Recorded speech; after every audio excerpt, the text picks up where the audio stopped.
Burnley have returned to the Premier League at the first time of asking, with praise being heaped upon coach Vincent Kompany for the brilliant brand of football he's installed there. But with the step up to the Premier League as tough as it has ever been, is that style sustainable, or is it all going to end in tears? Hello there everybody, Adam Cleary, FourFourTwo here, and if it looks like I've just rolled out of bed, that's because we've all been sleeping on Vincent Kompany's Burnley. And also because I have. It's the bank holiday. Oh. Right, my friends, I'm going to keep this short and sweet because I know we've all got day drinking to get to. Burnley have just won the second tier of English football at a canter, and the words you are going to hear all through the summer are the Man City of the Championship. You're going to hear it on the telly, you're going to read it on your little internet, it will probably be within the pages of this very magazine, but when you do hear that phrase, I want you to stop them, I want you to interrupt and say, no, they are not the Man City of the Championship, you fool! They are Lancashire total football, or at least sort of. Anyway, so this is how they lined up against Middlesbrough to seal promotion. If you've not seen them all season, there's probably a few familiar names in there for you, but by and large, this is an all-new, all-singing, all-dancing Burnley. And the way Kompany plays, he likes to be quite flexible in the middle depending on the opposition. So I've got them down as a 4-3-3 here, but against Middlesbrough, technically, it was probably closer to a 4-2-3-1 with a double pivot. Josh Brownhill's been absolutely vital in the middle of the park for creating chances, but Josh Cullen is the player who's the most key to the way they play. He's so good at retaining the ball. And the way Kompany has them playing is, regardless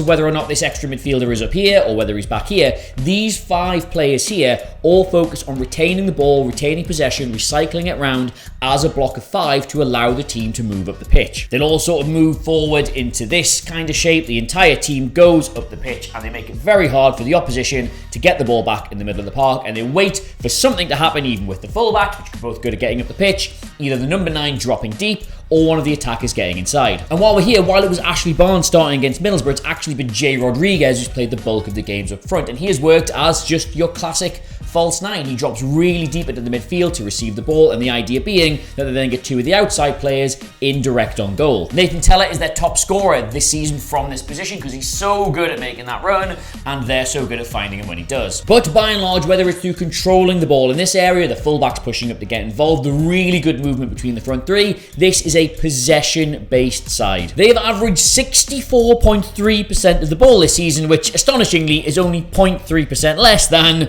you guessed it, Manchester City. And if you're hearing all that and thinking, it does kind of sound like the Man City of the Championship. Adam, they've got that controlled possession, they've got that dominance of games. It's Vincent Kompany. How could I not see it as the Man City of the Championship? Well, what's the one thing Manchester City have got this season which kind of defines them as a team right now? It's a goal scorer, of course. They've got that polite young Norwegian lad up front for them, and their entire thing this year is about trying to create circumstances and little mini adventures that get him in fun positions so he can score 1 million goals. And Burnley, you see, are not that. They are the tactical, philosophical, emotional, and artistic opposite of that. What Vincent Kompany believes as a coach is that the workload for the goals, for the assists, for the chances, for all that fun stuff at the top end of the pitch should be shared around as much as possible. To mark one player is easy. To shut down one good passer of the ball is easy, but when you've got 6, 7, possibly 8 players who are all a threat, that's very hard to do. And so it has proved this year. You're going to hear a lot about Nathan Tella and the fact he's the team's top goal scorer with 17, but the thing about that is that's less than 20% of the team's goals in the league. The rest of their 76 goals have been spread out amongst 19 other players, which is the record for the Championship this season. Compare that to last season's champions, Fulham. They got something like 100 goals in the league, and Alexander Mitrovic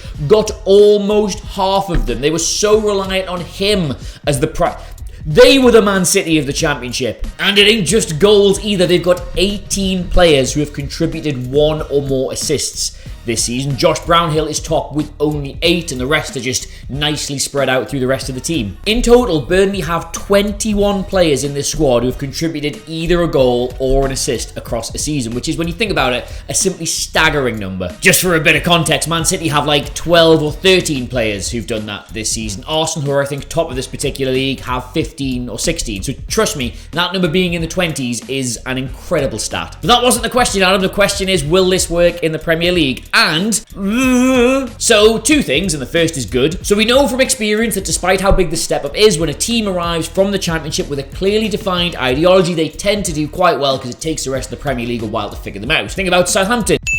in that first season with their revolutionary wide centre-backs. Nobody had a clue how to play against that, and they did really well. So you would imagine if Kompany can keep a settled side, if he can keep his tactics consistent, they'll probably do alright, at least for the first part of that season, and that should see them through to the end. But point two, and this is where it gets bad, is this is not even really Vincent Kompany's Burnley. Several of their key players are on loan and were still on loan from clubs who will almost certainly be wanting them back. Nathan Tella, who we've already mentioned, is on loan from Southampton, and if they do stay up, they'll almost certainly not want to strengthen a potential relegation rival for next season, and if they go down, they're going to want a proven goal scorer in the Championship. Jordan Bayer at the back is a ball-playing centre-back on loan from Borussia Mönchengladbach and absolutely vital to their style of controlled possession. Burnley do have a buy option there, but such is the increase in his reputation this season, there's every chance he'll be talked into staying in Germany. Add to that Ian Maatsen and Taylor Harwood-Bellis on loan from Chelsea and Manchester City respectively, and Burnley face a real challenge just to keep the core squad together before even thinking about making additions. So to really quickly sum this up for you, Vincent Kompany has done a simply amazing job at Burnley, but they are not the Manchester City of the Championship, and even if they were, they might not be the Manchester City of the Championship by the time they get to the Premier League. They could be a shadow of this. If you're looking for a personal opinion though, I think such as his standing in the game and the job he's done, they'll probably keep 2 or 3 of the really important ones. And bear in mind, this is his first season, so he's shown what a shrewd operator he is in the transfer market anyway. I think they'll be fine. In fact, you know what? I think they'll be better than fine next year. I think they'll be really exciting to watch. So, well done Vincent Kompany. And well done Burnley. Welcome back. Thanks for giving Newcastle Nick Pope. So, there you go. If you've not seen any of the Championship this season, that saved you a few hours of work. No need to thank me. Just drop us a subscribe, leave a comment, like the video, share the video. That means more to me than flowers ever could. In the meantime, though, thank you so much for watching. I've been Adam Cleary. This has been 442, and I'm away to drop a few paracetamol. Goodbye!